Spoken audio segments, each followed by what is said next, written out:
Current চলে যাওয়ার পরেও যারা ওয়াইফাই চালাতে চান সেক্ষেত্রে আপনি আপনার রাউটার ইউপিএস তৈরি করতে পারেন খুব অল্প খরচে। এই রাউটার ইউপিএস তৈরি করতে কি কি লাগে বা খরচ কত সেই ধারণা দেওয়ার চেষ্টা করবো আমি। আর আমার হাতে যে মডিউলটি দেখতে পাচ্ছেন এটি হচ্ছে ডিসি বুস্টার, এটা ডিসি থেকে ডিসি বুস্টার করতে পারে প্রায় 30 ভোল্ট পর্যন্ত, ইনপুট 3.7, আর এটির দাম হচ্ছে 100 টাকা।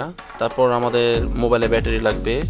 মোবাইলে ব্যাটারি আপনি যে কোনো দোকান থেকে কিনতে পারবেন, 50 থেকে শুরু করে 100 টাকা। আপনি আপনার পছন্দ মতো আপনার যতটুকু ব্যাকআপ লাগে সেক্ষেত্রে আপনি ওইভাবে ব্যাটারি কিনতে পারেন। তারপর একটি পিনের দাম হচ্ছে 10 টাকা, যেটা আমরা রাউটারে ব্যবহার করব। সেক্ষেত্রে আপনার যদি দুটি লাগতে পারে, যেটা আপনার অন্য যদি থাকে। আর একটি ব্যাটারি চার্জ করার জন্য টাইপ সি, আমি এটা কিনেছি 30 টাকা দিয়ে। এটাকে বলে বিএমএস চার্জিং সার্কিট।